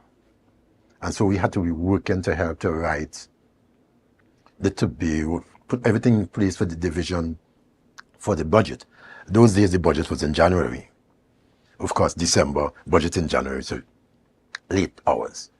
I remember one morning, Mr. Job and I worked until 4 o'clock. At 4 o'clock, I said, let me go. Your name was Tafagas. So I said, let's go. I said, we had to come back work just now. I was living in Mongrace at the time. He was living right at Shaw Park. We got home. I got home about 4:30. And I got to work that morning at 8:15. When I walked into the office, my secretary said to me, Chief Secretary trying to meet you. So, of course, straight into the office, called him, Chief. And in his indomitable style, he said to me, Mr. Jack, you're late for work. And I was like, in my head, this man crazy, I just meet home. So I told him, I said, Chief, you know what time I left the office this morning? I said, what time? I said, 4 o'clock. He said, okay, who are you? I said, Mr. Job and I. He said, who else? I said, well, probably the security. He said, okay. He said, which means none of your staff saw you leave work at 4 o'clock this morning. But all of your staff saw you come to work at 8:15. It means that all your staff in their head, the boss late for work. And then I thought about it and said, this makes sense. And then he made a suggestion. He said, I understand that if you work until 4 o'clock in the morning, and I'm sure you're going to do it again tonight. He said, anytime that happens, he said, do what you have to do in the office in the morning. Probably sometimes in the day, don't let your driver carry you. Take your own vehicle and go home. Catch a rest. Nobody knows if you're going to a meeting with me, if you're going to look at something. So, but as far as they're concerned, the boss came to work on time. And any time in the day you could leave, go home, you catch a rest and you come back. He's saying that way the staff thinks coming late is a problem because they don't want to come in after the boss. And I never forgot. And that's just one of the things that, the way he operated. And that year we were on time for the budget. We did everything. And come a couple of years after, where there were advisors, there were a number of other things. And so now assemblymen have it a lot easier than we had it at that time. Right. And persons, And of course, our salary was $6,000 or $7,000 at the time. At the time. When persons talk about Mr. Charles as being a visionary, they often speak about him being a visionary in comparison to the type of leadership that we see today. And, saying that the leadership today is often void of the type of vision and foresight and being able to see 20, 30, 40 years down the road. What are some of the traits of Mr. Charles that you feel like the leadership of today needs? There are a couple of things that I'm hearing that, and I want to say this. Mr. Charles came from a period. There are some of us who were involved in a period where it was so oppressive that there was no choice but to become visionary. Mm-hmm. I think it has become so easy that people don't need to do what we had to do at the time, right? I remember we used to sit down. There were a couple of us used to hang, as we call it, but it was always hang with a purpose. It was Woodrow Charles, it was Dr. Jefferson Davidson, it was George Stanley Beard, Kenneth Jones, and myself. So I was a gopher. I was by far the youngest, and we would sit down and we would talk, and we will look down the road and see what where Tobago should be, how far we were. And he used to always quote Eric Williams and said that how far he went, and that's former Prime Minister Dr. Eric Williams, and how far he went from what his original thought. Because there's somewhere in the run up to the independence of '62 where Dr. Williams said, if the Caribbean is the third world, then Tobago is the third world's third world. So Tobago is so far behind, even the rest of the Caribbean. And the questions that we were asking ourselves is, how do we bring Tobago in line with the rest of the Caribbean? And because when you have to play catch up, your work habits have to be different. And what we're seeing is that, and I say this guardedly because people think things very, very personal. One of the things that I, in my time also was against, was how we treat with work habit, work days, and compensation for work. You cannot build a country on 2-hour work days. Where are the taxes going to come from to pay? So people see the end product, but they don't see the journey. In order for you to get taxes, you have to produce. You produce money in order to pay salaries. I would be one of the first people to admit that sometimes public servant salaries are too low. But we also have to produce in order to get it up. And so every sector have to be able to produce in order for people to enjoy a better standard of living. Everyone thinks that they're entitled to a subsidized house. Where would the money come from to subsidize if our production is too low?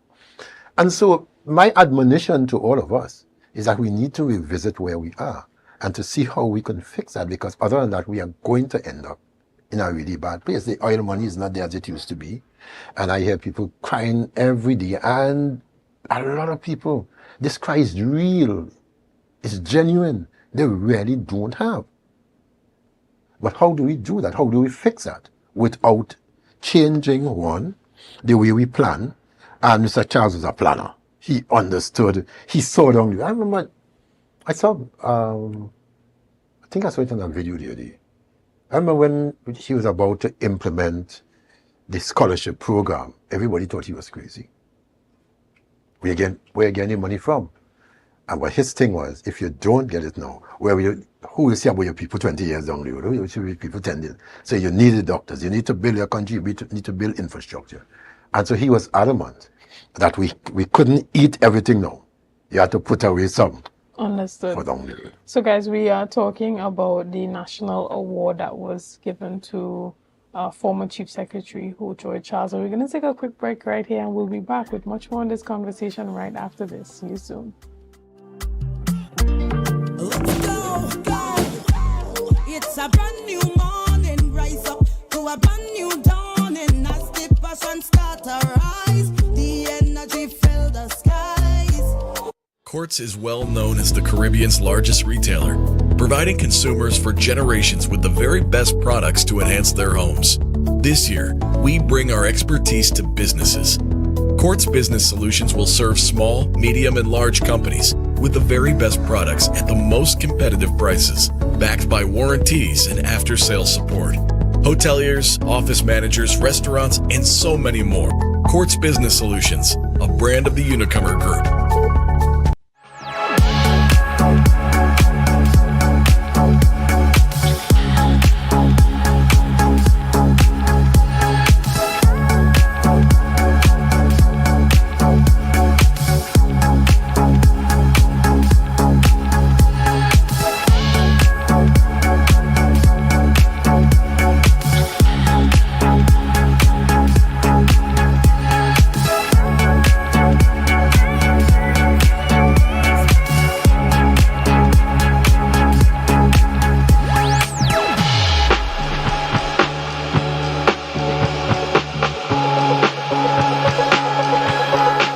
Are you in a dispute with a registered investment service provider of the TTSEC? Or maybe you're the victim of an investment scam? You can lodge a complaint or submit an anonymous tip to the Trinidad and Tobago Securities and Exchange Commission. Download our Investor Protection app or go to ttsec.org.tt to access our complaint form or submit an anonymous tip. Write a clear summary of your complaint. Submit copies of supporting documents along with the originals for verification. Provide a copy of the feedback received from the entity regarding your complaint. All investor complaints or scam reports submitted by the public are acknowledged and reviewed by the TTSEC. Investigations are pursued based on the outcome of the review. Trinidad and Tobago Securities and Exchange Commission, protecting the interests of investors and the public. You invest, we protect. Everyone benefits.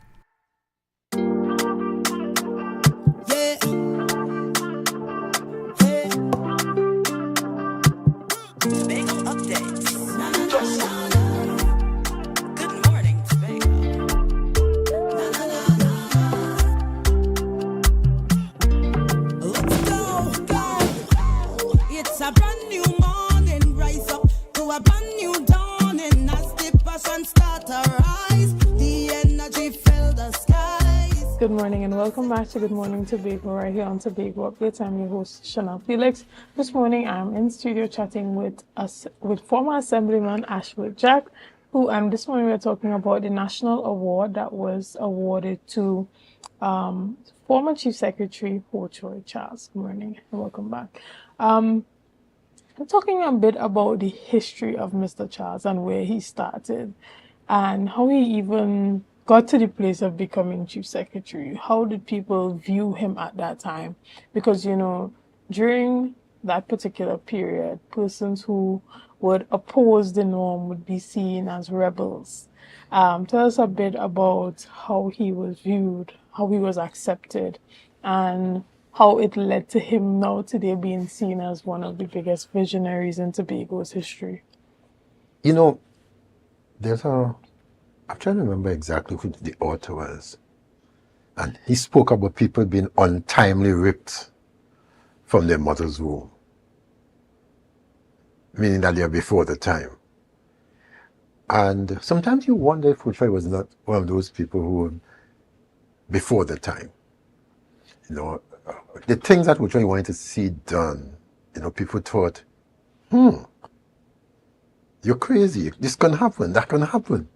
You know, there was a time when Tobago could have counted on one hand how much medical doctors it produced in any given 10-year period, because the Tobago family couldn't afford engineers and stuff like that. And when Ho-Choi came in, he made it absolutely clear that he had to put aside money to fix those things, because an unhealthy country is not one that will become very productive. And I remember how much trouble Ho-Choi got for things like those. I mean, opposition, the people in Trinidad, I mean, he was Bokassa, he was, you name it, they call him it. You know, they talk about his children and how he didn't baptize his children as a child. And people spoke things that they didn't even know. And Ho-Choi was focused. Ho-Choi was always very focused. And I want to make this absolutely clear. It is not that Ho-Choi and I always got along. People who have very strong views sometimes have strong clashes. And we had our time. We had time, but you can never, nobody could diminish his love for Tobago, his contribution, and stuff like that. So there are things that Huchoy set out to do, and that's why Huchoy got one term now. Huchoy got one term not because of competence, but because people trailed their guns on someone who they didn't understand. And everybody thought this could be done easier. I don't want to work until 8 o'clock, from 8 o'clock to 4 o'clock. I don't want to do this. And people were promising those things and saying, this man is a dictator. You're working a little too hard. You're doing this. Look where we are today. We have regressed instead of progress on a number of fronts in terms of the understanding of the Tobago House of Assembly Act and how it is to be applied and what you gave up, what you didn't give up, and stuff like that. We're still working on the 2000 iteration of the Dispute Resolution Commission. Even though for years people make noise that you still didn't get enough. Nobody went back to the DRC, you know. So there are a number of things that you see happening today that Huchoy would have worked assiduously to get put in place. You know, I want to say this very guardedly, but he was also a practical joker when he was ready. Very few people heard him in that way. I remember one time he was dropping me over. He said something to me that everybody has had blame the devil for everything. He said everything you do is the devil make you do it. He said nobody ain't taking no blame for nothing that they do. I was trying to remember who else was there, and he said, you know, he was told a while back, he said, a man say, thank God for Satan. And we look at him like, huh? And he said, Rex, let me finish. He said, because if there was no devil, who you would have blamed? This is a lot of people thanking God that there's a devil. And we had it as a joke, you know. It was just one of those light moments that Huchoy had. But most of his life was very, very structured, very ordered. Huchoy always boast and say he never party. Always boast. Say he never partied. Right. And one of the things that he continued to advocate for, even in several of our conversations here on Tobago Updates, is that not just persons who are a part of the Tobago House of Assembly, but all Tobagonians, but specifically elected officials in the THA should know the Tobago House of Assembly Act back to back.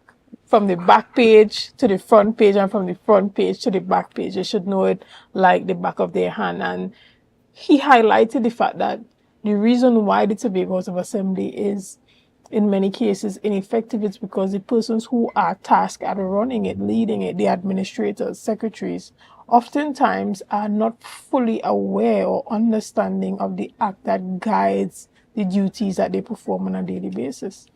Well, I don't think it took Huchoy to be able to tell people if you have to be governed or if you have to administrate a certain legislation, you must know the legislation.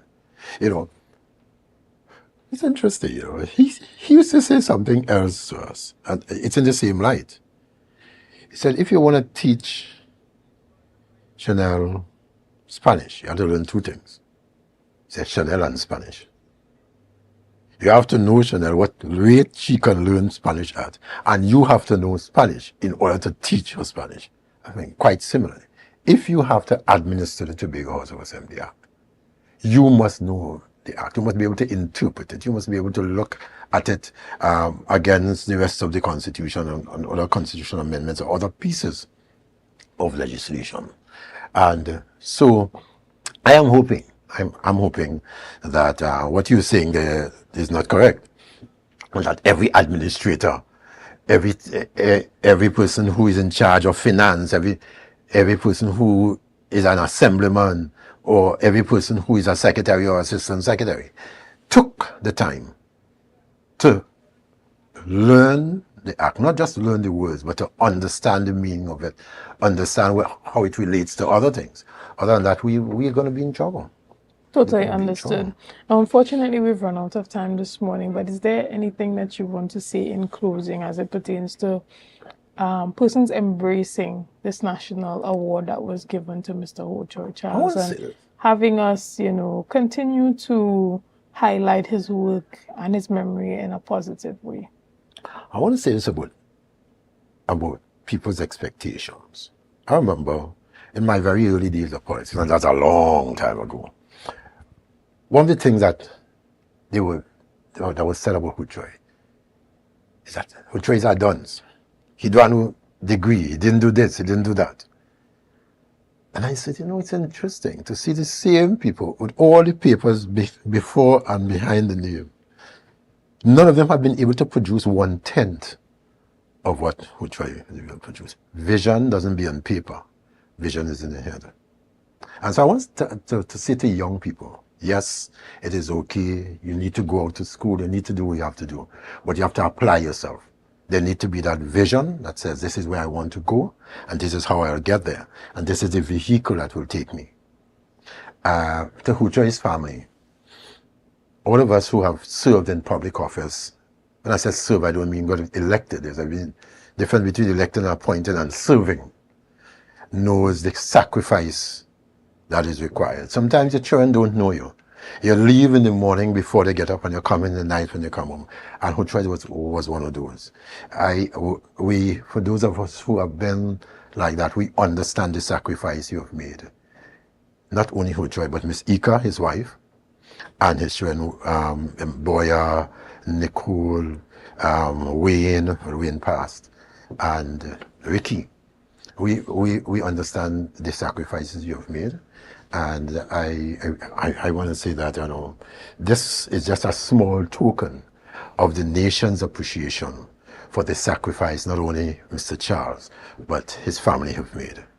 Excellent. We want to thank you so much for being here this morning and all the advocacy that you do behind the scenes and officially in your capacity privately and as liaison coordinator in the Office of the Prime Minister. And we are happy to see that the award, that national award, has been given to Mr. Huchoy Charles. Whether he, even though he's not here to accept it or deny it, or say that he doesn't want it, but the fact that it was given, we appreciate that. Guys, we want to thank you so much for being a part of this morning's discussions. Thank you for your likes, your shares, and your comments, and all that you have been doing and continue to do to make Tobago Updates the #1 broadcaster here on the island of Tobago. Again, I am Chanel Felix, and have a great day.